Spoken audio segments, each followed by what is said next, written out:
So thank you for that. That's really great. Yeah, well, these people here who built all these electric cars out in the parking lot have a huge amount to do with that. I mean, we've really, I think, thanks to the pressure that was put on the car companies after they destroyed not just the GM EV1, but the RAV4s, the Hondas. I mean, we all got together and we said, this is bullshit. And there was hundreds of letters, and the way you know that was effective was Bob Lutz telling that story to us in the first week of filming about he got all these emails about, I hope your grandchildren are right. That impacted Bob Lutz. And our pressure as activists for this technology really made a difference. So I'm just very thankful to everyone in this room and all the electric car activists that really pushed this forward. So big round of applause for yourself.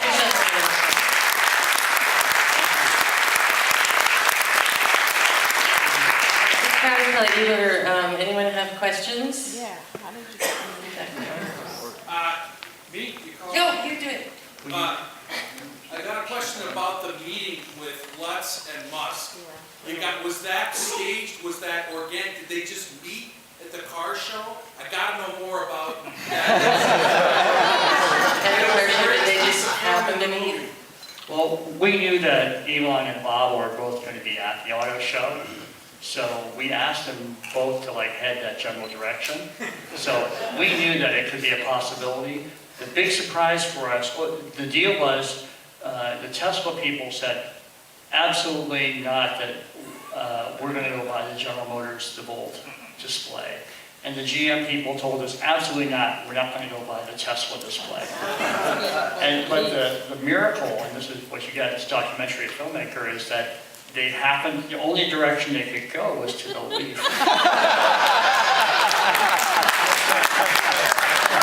So we ended up with that amazing scene, which I don't think either one of them had ever thought about the Leaf before. So there they are, looking at the brochure for the first time.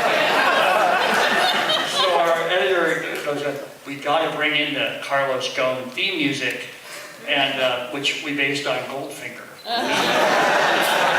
So they're standing there looking at the brochure. I said, "Okay, bring on the Goldfinger theme." So anyway, it worked out very well. You right here. In the film, it didn't really touch on this, and I don't know if you had some footage about it and that you didn't include, but the whole concept of increased gas prices or fluctuating gas prices, you never know what way they're going to swing. So I know a lot of people are concerned about the environment, but a lot of people are also concerned about their own economic well-being. How did that play into some of the decisions that were made? Okay, so in case others can't hear, how did the gas prices, more so than the environment, play into, what was it? The decision to move forward. The decisions to move forward. Yeah. And I thought that was really funny when Bob said, $1.50 a gallon. I was like, when was that? Well, I'll tell you what $1.50 a gallon was, is when the EV1 was introduced. The EV1 came out and gasoline was $1.50. So, we decided on this film that to make a really issue film and really go into coal power and every reason that we all know that electric cars are awesome, because no tune-ups and there's so many reasons that the electric cars, plus it's a different film, and we kind of made that with Who Killed the Electric Car. So this film we decided, let's make a character movie, and we'll follow 4 characters, and we actually covered 6 to begin with. We had Shia Gase, we tracked Mitsubishi, and the 4 stories that worked best for the movie were those 4 stories. And whatever issues happen to come up in the course of the interviews, we'll include in the movie. And if the film has enough momentum, the general audience will want to go and research these issues. And obviously gas prices is a huge one, but we didn't feel like we needed to make that an issue, except Bob happened to bring it up in that car interview. And he also brought up his own age, which is a great character moment. So emotionally, the character moment is more important for the average audience than the gas argument. It's an interesting dynamic, so that's what we did. Steve? Well, on behalf of the Seattle EV Association and all of our friends here, I want to thank you for coming, Chris. And my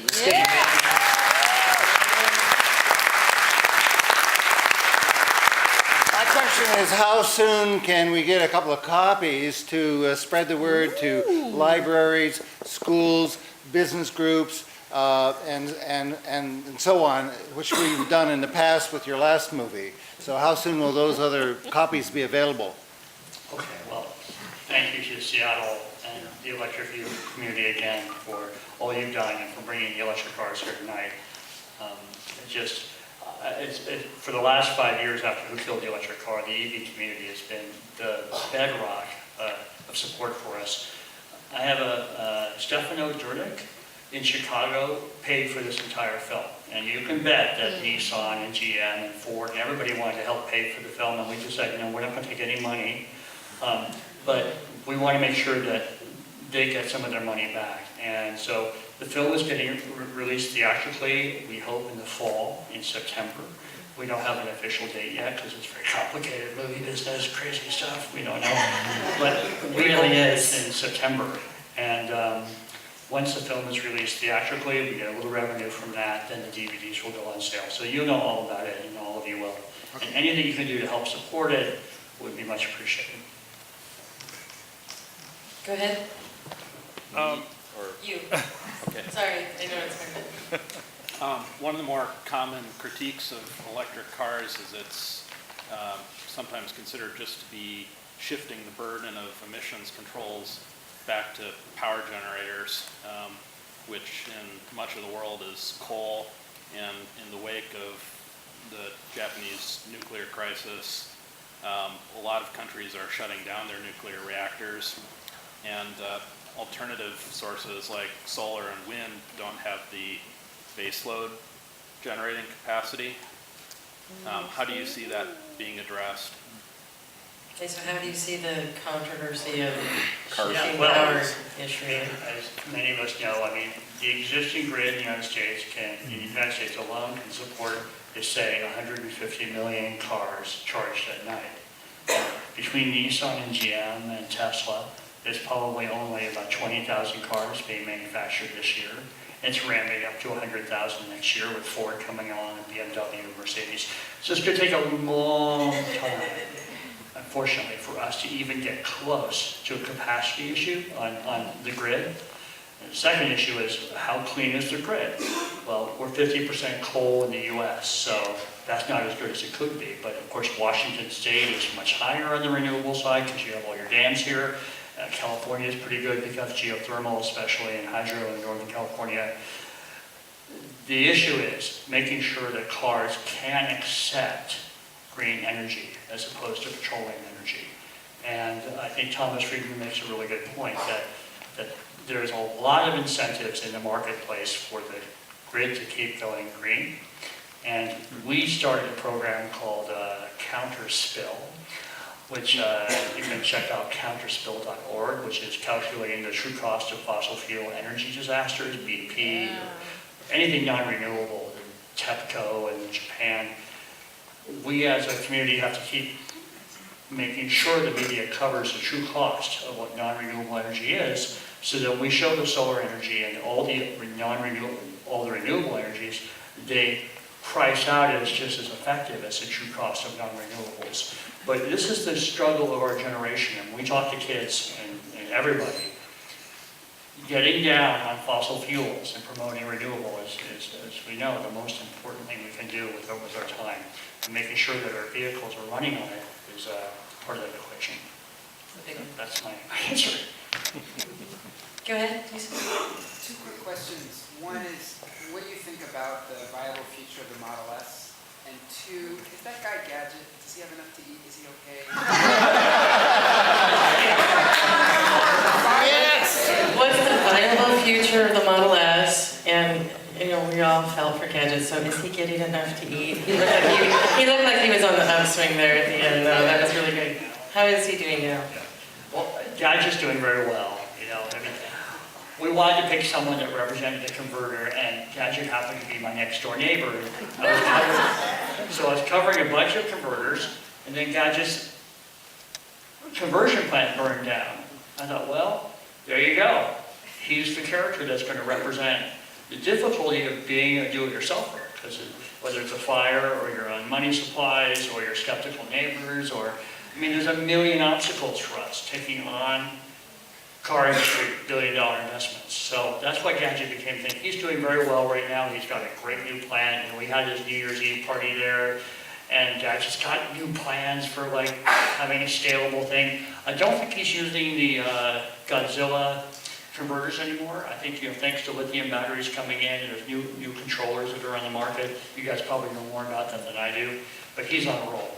And the other question was about? The viability of the Model S. Oh, the Model S, okay. One quirk I have with the movie now is that we didn't pump up the Model S enough at the end, because we showed how difficult it was with that prototype when Arnold Schwarzenegger came in. The Model S looks like it's going to be sensational, and that's next year. Elon just raised another $200 million about 2 weeks ago, is that right? Yeah. And for the Model S production, he put in $20 million of his own money to make sure the IPO was successful. So once again, he's all in on his investment because he's a true believer like us. And I think that Model S is going to be sensational. He's been kind of selling it kind of across the board, like 200-mile range, 300-mile range. There'll be all these wonderful capacities. In fact, in the movie, we have this line, like, you can flip it over with a spatula, you can put like 18 people in the car. Ultimately, it's not going to do all that. But I think it's going to be a really remarkable car, and people that can afford to invest in it, I do not think. I put that $100,000 in on the Tesla Roadster on a bet from my producer of Who Killed the Electric Car. He goes, oh, just give Elon $100,000. I'm like, I've never spent more than $15,000 in a car. I've never bought a house. I mean, that's like all my money, the end of my college trust fund. He goes, no, just trust Elon. And then Elon delivered that car. And so I think Tesla's a good bet.